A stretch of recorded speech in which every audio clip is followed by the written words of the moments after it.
Question number 4. Now, you said you've got a financial planning background, so this one I'm looking forward to your answer. What's your ideal portfolio mix?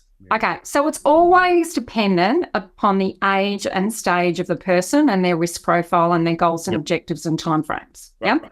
So it varies depending on if you're younger, you're in an accumulation phase, you start getting into the market, you're working towards creating the portfolio that you want to fulfill your financial goals, and that might be to financially retire at a certain age. It might be to pay for kids' school fees. It might be to have holidays every year, whatever.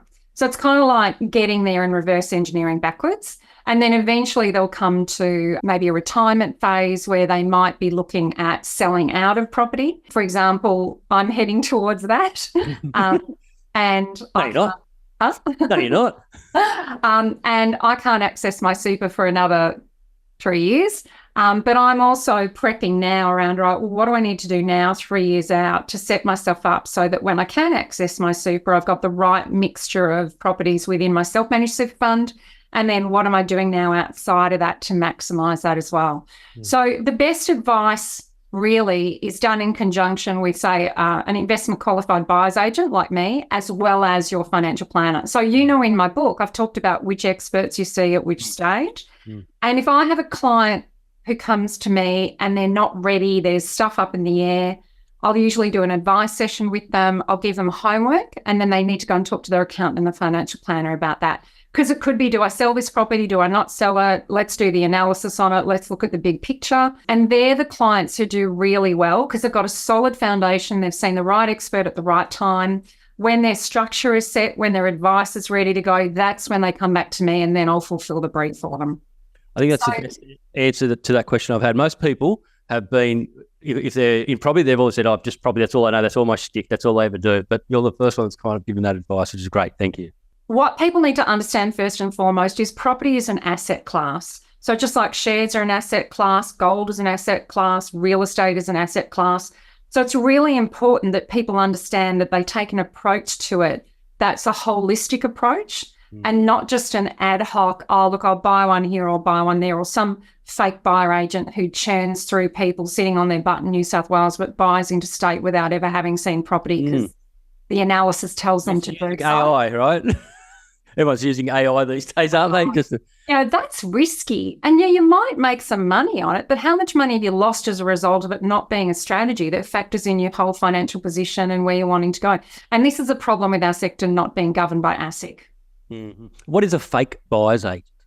Okay, so by my definition, these are these people who are coming in and doing that course that you're talking about. They're either people who don't genuinely provide... Just on that, so there's a couple of courses now I've started to see, so we don't want to name one course, but there are a couple of courses. So the fake buyer agents are the ones who've never worked in real estate. They've come across a Facebook ad. They've been told anyone can be a buyer's agent. They pay 10 grand or whatever for a course. They're told they can do it part-time. They're told how they can do high volume business with low staff costs, and it's all to their financial benefit. And those are the people who are attracted. Unfortunately, their highest value is money because the marketing is all about how much money you can make. And they're the sort of toxic profiles that come in because they will sell their mother or their grandmother to do a deal at the expense of the client. Very good. And I know this because I've profiled hundreds of them. Like I've profiled hundreds of applicants for my opportunity, and 90% of them don't even get a conversation with me. So I know exactly what the psyche of them is of a buyer agent compared to a selling agent. There are similarities, but there are significant differences. But look, a fake buyer agent could be a company where they don't provide genuine and unbiased advice.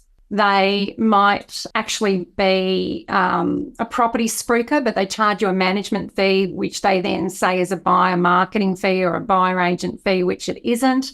So people are misled thinking they're getting a genuine independent buyer's agency. They will charge you a fee directly, but then they're also getting kickbacks from third parties like developers. That's not a genuine buyer's agent, that's a fake buyer agent. They would usually have a single in-depth area of expertise, so they might focus on buyer advocacy or vendor advocacy, or they might have experience in both. And if they've been around a long time like me in the sector, 30 years, you build up a good experience and a bank in both. Have they worked in the industry for a minimum of 2 years? And by that, I mean, have they worked as a selling agent or have they worked as a property manager? So they're familiar with property and processes and legal documents and compliance, because that's an apprenticeship.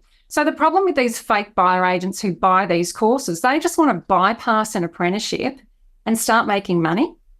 And they're all about how quickly can I do that? What shortcuts can I take? What loopholes can I use? And it's like, well, you know, I wouldn't use a hairdresser that hasn't served an apprenticeship in hairdressing because you know what my hair normally looks like. And equally, why would you use a buyer's agent who's never bought property? They've only ever bought one for themselves. They've never worked in the industry, but hey, they've got really good social media and they've got a really good marketing spiel, but they have the audacity, the arrogance to call themselves an expert, you know? And I think some of them, I'm sorry, but some of these fake buyer agents are so naive that they don't even understand that the word expert is generated from experience, and that's how you develop expertise, yet they have none, but they're happy to sprout themselves as being an expert. So that drives me nuts. You want to make sure you're checking their LinkedIn profiles to see that they've got real estate experience, and if they're invisible on LinkedIn, if their name is Fred J or Susan S and there's no photo run, they're a fake buyer agent, they've got a full-time job and they're not going to be servicing you or looking after you while they're working for their boss. Like I said, for investors, do they have formal property investing qualifications? If they're an ex-selling agent, you know, do they think like an advocate rather than think like a selling agent? You want to see case studies. You want to see 5 years worth of them. You want to see the results they've generated for their clients. How about you ask them to show the 5 sales contract that they've actually acquired the properties themselves? Well, it's not even you bought 100 properties. It's like, so what? Have you bought shit? Have you got 99% LVR on it? Yeah. Like, and this is the puffery that I was talking about. Run from any buyer's agent who says, I've got a portfolio with 29 properties, because that has got nothing to do with you, your risk profile, your age, your stage, your goals. Yeah.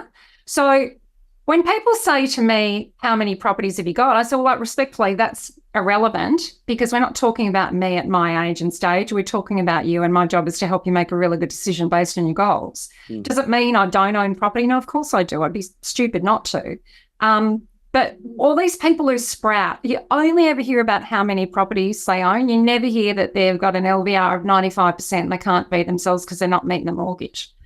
You know, it's always presented in this fantastic way, but you get a half truth out of it. So I've run a mile when you hear that as well.